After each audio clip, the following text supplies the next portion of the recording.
G'day, I'm Mighty, and welcome to the Mighty Outdoors, coming to you this morning from inside a greenhouse on the island of Shikoku, outside of Kochi, next to a very rambunctious gaggle of geese. Anyway, I'm here because I'm doing a tour around Shikoku following the Ohenro route, which includes 88 temples, and I'm doing it for men's health. Get off the couch, ditch all the chores. Let's go for an adventure in the mighty outdoors.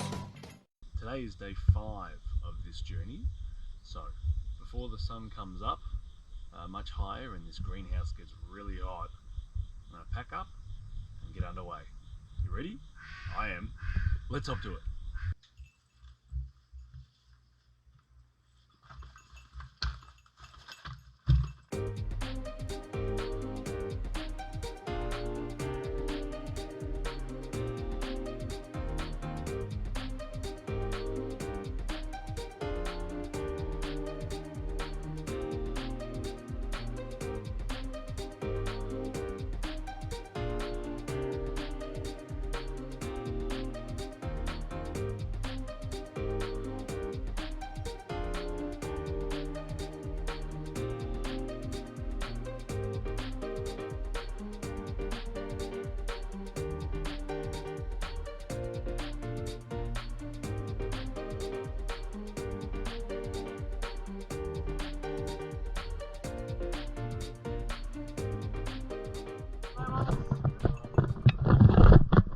Good, my global pilgrim positioning system tells me I'm on the right path.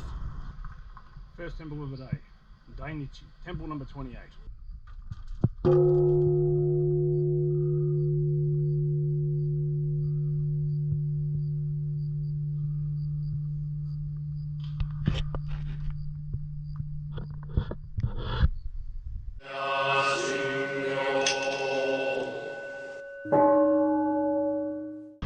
Okay, so on to temple number 29, which according to the attendant at temple 28 is located in the rice fields. Beautiful pastoral country out here, growing lots of different vegetables. Okay, that's all rice in there by the looks of things. Yes, yes, fields of rice. There's mountains up ahead. Boy oh boy, Shikoku really is quite a mountainous place. You can probably scoot around it, you know, on the coastal roads, but the moment you go inland, boom, wowzers, up it goes. All right, about 9 kilometers to ride. Let's go.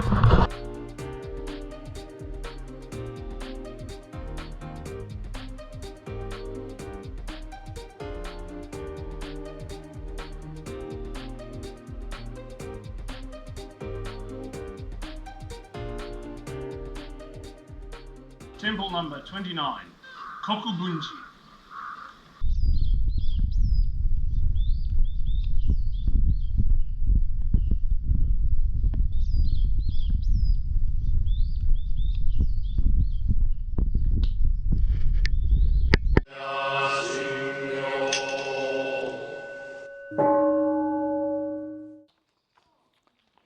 So I'm sure you're wondering, what are all these stamps in the book anyway? Well, the one in the middle is the name of the Buddhist deity for which this temple is consecrated. The one over here on the left is the name of the temple, and the one up here on the right is the sutra, which is recited here. There you go. That's what it is. And they're beautiful. And it makes for a really precious memento as you make your way around. Now, an interesting point is, people will have one of these, you know, books, which they'll use for many years. And I saw one the other day, which the papers, every page in the book was basically just read from all the stamps and the ink which had been used. It was really incredible. So they're quite a treasured item. And I can understand why, because every time you go around to get a stamp especially if you do it on foot. It takes a fair bit of effort. Anyway, it's been a beautiful temple, beautiful gardens, full of people who really care for it, which is great. Okay, let's move on. Temple number 30.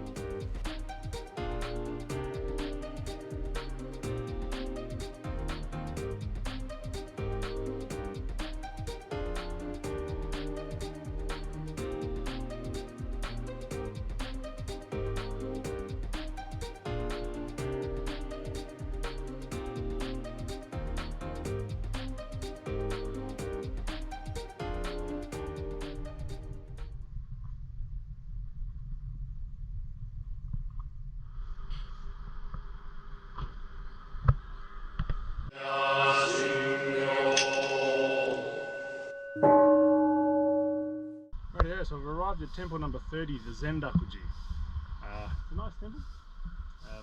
The woman with the calligraphy inside it, really beautiful handwriting. From here, the next one is temple, obviously number 31, and I've been told that it follows a skyline, which means it's a bit hilly. So what I'm going to do is I'm going to take this opportunity to have a bit of a break, because I've been on the bike for about 3 hours, so I'm going to have something to eat, and then I'll continue on my way.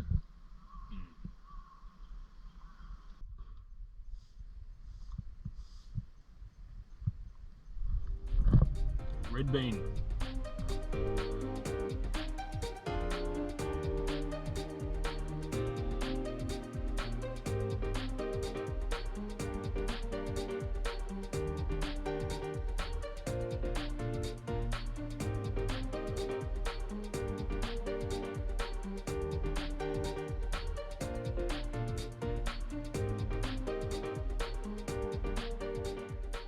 Arrived at the 31st temple, and while it was a little bit of a climb to get up, because of course it's perched on top of a beautiful hill with a botanical garden nearby, it wasn't as bad as what it was made out to be. Big beautiful gates. You can see all the walking sticks, but it's customary for pilgrims who are doing the Ohenro route to have with them a special brocaded walking stick.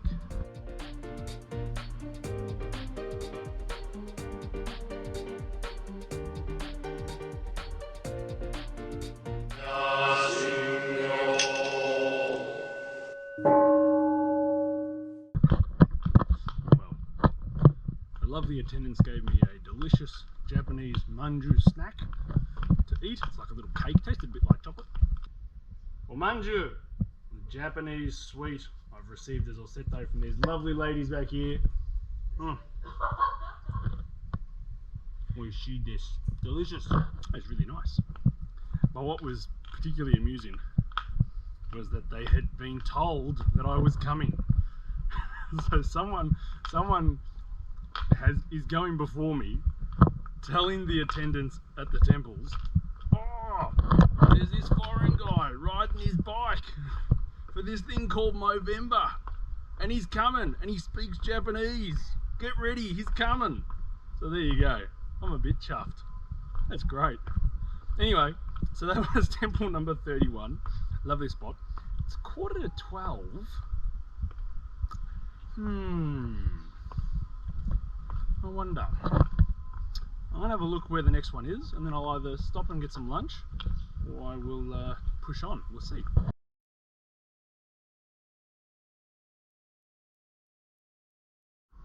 So while at temple number 31, I want to put a very special shout out to a man I just met, an emeritus professor from Keio University, who was also sporting a wonderful moustache.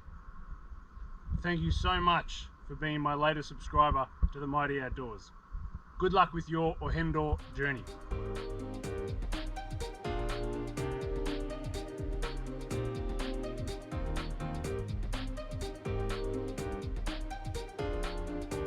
Almost to temple 32, Zenjibuji. Yeah, yeah, kita. Look at the view, beautiful. So I've now arrived at the 32nd temple. As I've arrived here, I've been reminded of the fact that my father passed away 8 years ago to the day. And my dad died of cancer.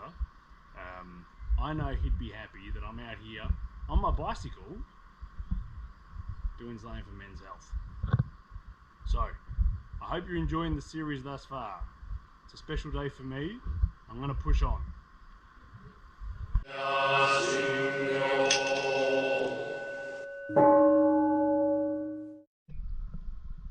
So I could hear something rubbing, and I've just had a look now, and I've got a huge problem. I've got a crack in my frame. I don't know if you can see it, but that is cracked right through.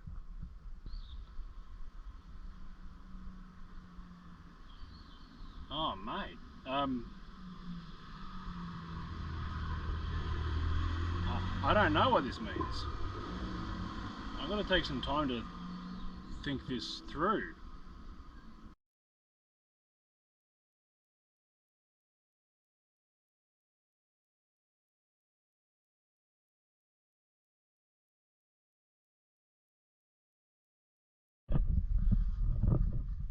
G'day, I'm Mighty. Welcome to the Mighty Outdoors. I've got a story to tell. It's a story of some calamity. So let me get back to it. I was just finished at temple number 32 when trouble struck. This is the full story. While at temple number 32, which isn't particularly auspicious for any reason, I was reminded that it was my father's passing 8 years ago. My dad passed away of a brain cancer. Anyway, shortly after that, while there at the temple, I was putting on some sunscreen in the bathroom, and my watch broke. The band on my watch broke, and the watch fell down into the sink, and I was able to pick it up, and it was bad luck that it broke. It was good luck that it happened right there, because if it had happened when I was riding the bike, boom, my favourite watch would have been gone. Anyway, I then jumped on the bike, and after having put the sunscreen on, and started descending. As I started descending, I heard this squeaky noise. What is that? What is that noise? And having learnt from what had happened previously with things being caught in the wheels, and earlier on in this trip, what was it that got jammed? Something happened, wasn't it? I'm trying to remember. Anyway, I learned from earlier on in this trip that if something's making a funny noise, don't put it off, have it looked at. And we'd spoken about that with regards to men's health. If something's not right, get it checked. Anyway, so I was coming down the hill from temple number 32, and I could hear this noise. And I stopped, checked the wheels. I thought, maybe something's caught in between the brakes. No, that's all good. Okay, I kept going a little bit further. Heard it again. Okay. Checked the gears. No, it looked alright. I was looking at different angles at what I could see, and nothing seemed to be out of place. Rode to the bottom. I thought, I've got to stop this. So when I got to the bottom, I got off the bike, and I took the bags off, got rid of all the baggage, and I had a look. And I saw the cracked frame. I don't know if you can see it, but that is cracked right through. Now, a cracked frame, this is an aluminium bike. It's a bike which I've had for a number of years, and it's been to all different parts of the world with me. It's been to me I've had it in Germany, I've had it in Japan, I've had it in Taiwan, I've had it all over the place. Anyway, and I'd noticed that, well, it's obvious, right? The frame is cracked. All right. Cracked aluminium frame. I don't know what the outcome of this is going to be. I told you this was, mate. These are the things that happen in the Mighty Outdoors, isn't it? I tell you, is this the channel to watch or what? Hey, if you haven't already, subscribe and like, because right now, let me tell you, I could do with as many subscribers and likes as absolutely possible, and just sort of lift my spirits a little bit. Okay. So I called out to my cycling mates back in Taiwan. got in contact with the Sapiens and with the Type A slow cyclists. I reached out to all my good mates in Taipei, talking to the Sapiens and the Type A slow cyclists. And these are two fantastic cycling groups who I've had the great pleasure of being involved with. And I asked them for some good advice. I got some good advice. I got some amusing anecdotes about the sort of ways I could perhaps fix it. Silly putty was mentioned. Thank you so much, Charles. You brought a smile to my face. And they all gave various suggestions and ideas about what could be done about it. But the general consensus was it was kaput. So I put all the bags back on. I tried to ride, couldn't ride. The rear axle was just wobbling. Right? There's no tension. There's no rigidity. Every time I'd turn the wheel, every time I'd turn the pedals, the back of the bike would sort of jitter and judder. It's broken, right? It's all there is to it. For better or worse, I've got to film this. So, I've tried to ride 200 metres up the road. The rear axle of the bike is swaying around. The weight that I've got on it is just shifting it. It's not stiff, it's not steady. So, I got the wire, some of the wire which had been given to me by that friendly fellow a couple of days ago when I had trouble with the rack. And because he gave me a bunch of wire. So what did I do? I took the wire out, got the Leatherman out, and tried to bind it together. The only thing I can do is try and repair it. I'm 6.5 kilometres from the giant shop. I don't know if I'm even going to be able to make it. Look, I'm sure I can make it there. I've just got to do whatever I can. This is seriously bad news. Alright. So with this crack, anyone got an aluminium welder handy? Practically got everything else.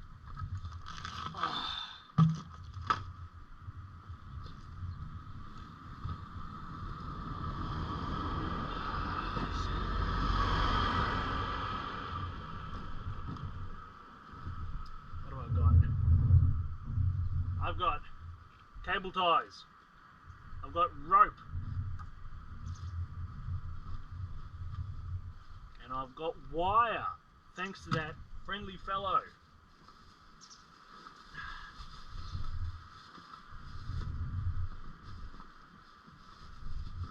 Where's my tools?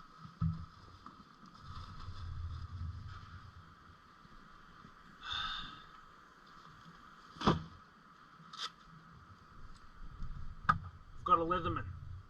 Okay.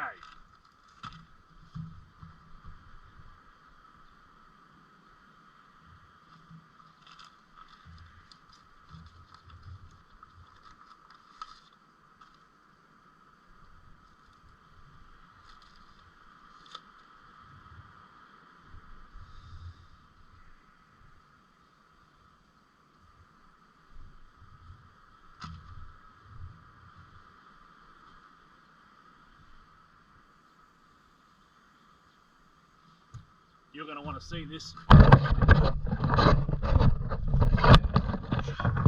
Alright, so I've got some wire. I've got a massive crack in the frame. See, it's all the way through, so when I cycle, there's nothing holding this together, and this axle is just wobbling everywhere. I'm going to try and, I don't know, tie it together basically. Let's see how it goes. I wasn't going to hold, but I thought, well, you know, maybe there's a shop, maybe there's a giant shop. And I had a look on the web, and there was a giant shop in Korchi. So I thought, okay, if I can get to the shop, we can see what happens there. I don't know, hopefully it's going to be able to be fixed, but we can see what happens. Anyway, all I've been able to do is what I can with the wire. Now, it's a matter of getting to the giant shop, where I have every expectation they're going to try and sell me a new bike, which, to be fair, may be what I need. But let's see if something can be done. Aluminium welding? Yeah, perhaps. You know? A whole lot of sticky tape? Well, perhaps not. Let's see, huh? Let's see. I'd ridden from there about 500 meters, and I went past a workshop which had a sign up that said he was dealing with stainless steel and aluminium. The bike's aluminium, so I popped in and I spoke to him. Tremendous old fellow. ああ、なるほどならいいな。じゃあ、やりたくない？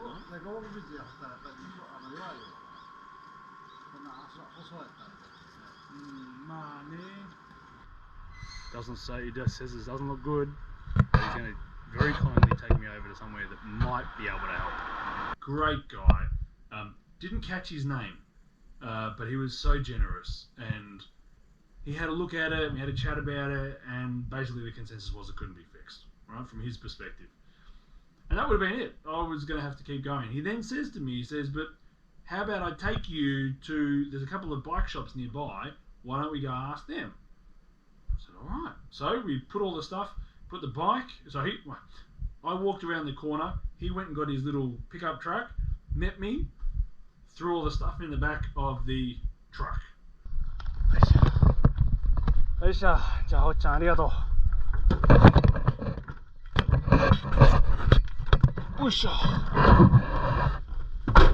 いしょ。He then took me to the first shop, which was a Yamaha bike shop, and it just happened it was closed. The people weren't there.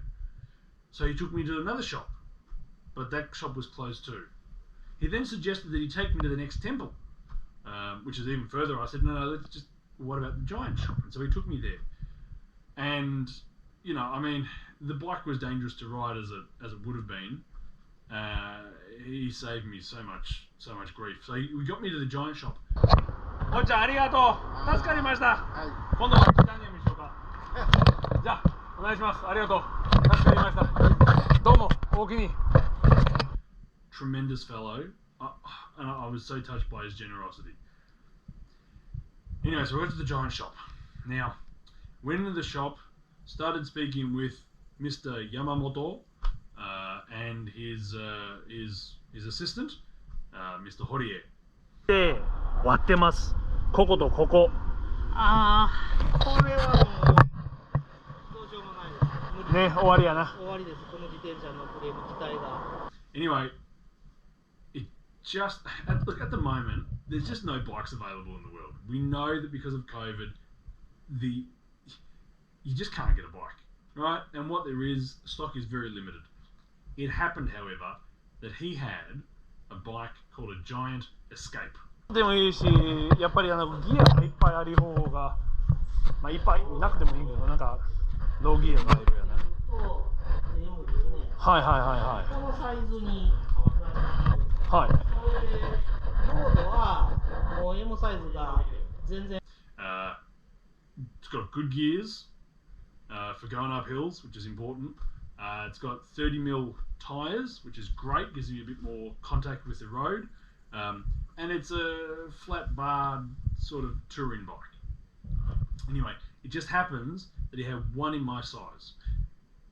One in disc brakes and one in cantilever brakes. I had two. One in disc, one in cantilevers in my size. We had a chat about it. He recommended the disc brakes. He said, you know, with all your bags you've got on the back, you're better off having the braking power of disc brakes. Couldn't agree more. And so that was it.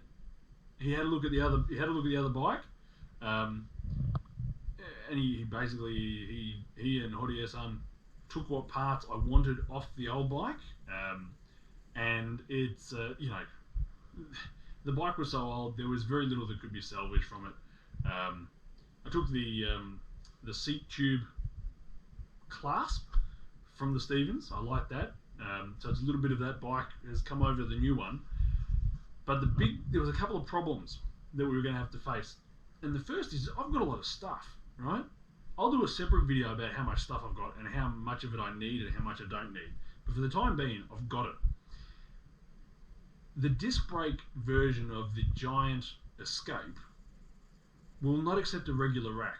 Because of the disc brake mounts, you need a wider rack. So, they didn't have any. But Mr. Yamamoto called around the other shops all around the island. Not just the other giant dealers, but other bicycle shops trying to find a rack that would fit. No one had any. However, it turns out that in their back storeroom, they had an old rack from an English fellow who apparently brought his old bike from England to Kochi, married a Japanese woman here in Kochi, and when he upgraded his bike, he gave the old bike, including the old rack, to Mr. Yamamoto. And that rack, being made from chromoly rather than aluminium, could be bent a little bit safely, because aluminium you get fractures and breaks apart, and it was there. So it's an older rack, but it can be made to fit. So I can now carry my things with me. So listen, I don't know the name of this English guy, but heaven forbids, if you end up watching this video, I can't thank you enough. Thank you very much for your generosity and for passing that old piece of your bicycle onto the shop so they could give it to someone in need. That person was me. Thank you very much. So then Mr. Yamamoto and Mr. Horie spent the next 5 hours working on my bike. From 3 o'clock in the afternoon, from a bit after 2 o'clock in the afternoon to basically close time just before 8 o'clock, they worked on the bike. Now, they said it was very lucky, one, that they had the bike in the right size with the right sort of componentry, the disc brakes. Fantastic. 2, that they had a rack that was going to be able to fit. 3, that they had no other customers that day. And he said to me, Mr. Yamamoto said to me, he said, usually, if you come and buy a bike, it takes us a week. We're usually pretty busy. We've got lots of things to do. It takes time. But he said, you're on a journey. You're doing this pilgrimage. We want to help you on your way. And so that was that. So they spent all afternoon just preparing this bike for me. What a mighty day it has been today. I am in the greatest giant shop in the whole world. This is the giant shop in Kochi. I have been saved. Yamamoto-san and Horie-san have spent all afternoon sorting me out with my new giant Escape. Beautiful bike, black. Who doesn't love a black bike? Usually this would take weeks. We know at the moment that there's very limited stock of bicycles globally. These guys have pulled all sorts of strings to get this for me in my size, set up just the way it needs to be. If it wasn't for Yamamoto-san and Horie-san, I would not be able to continue this bicycle ride. But thanks to their generosity, thanks to the kindness of Giant, thanks to the wonderful people of Japan, I am going to be riding on tomorrow. So, I want to say thank you very, very much. If anyone has any need, if you are in Japan, doesn't matter even if you're not in Shikoku, anywhere in Japan, if you want to come to the best bicycle shop, come and see these guys. They will look after you. Domo, arigatou gozaimasu. Thank you so much. It's beautiful. It's got the rack, it's got the bottle, it's got everything. It's my bike once again. Yeah. It's been a big day. I'd heard before that the people of Shikoku, even by Japanese standards, are incredibly generous and welcoming. And thus far, that is what I've seen. That is what I've been on the receiving end of. I cannot thank the people who helped me today enough. This trip is teaching me gratitude. That is what I'm learning on this pilgrimage. That's become apparent. So, rode over to a hotel which my darling wife had booked for me for the evening. Up until now, I've been sleeping under, greenhouses and tree houses and, park benches and all that sort of stuff. It's my first night in a hotel, and I tell you what, it's wonderful. It's got a bath, it's got a shower, it's got a bed. I mean, it's got a bed. Seriously. Anyway, I came over here and they were being super nice. They waited for me. They've checked me in. They've sorted me out. I've got the bike in my room, and it has just been, it's just been such a day. So, yeah. All I want to say to finish this is that I'm really thankful and appreciative for everyone who helped me out today, and for those who'd helped me in leading up to this as well. You know, that kind old fella who gave me the wire. You know, the guy who helped me put the bike in the back of his truck and he drove me around places trying to get it fixed. Yamamoto and Horie-san from the giant shop in Kochi. All my mates who gave me all sorts of advice on what to do with the bike. Some of it serious, some of it in jest. You brought smiles to my face as you guys helped get me through this as well. I am renewed in my purpose. I feel that this was perhaps not meant to be, but I feel that what is it?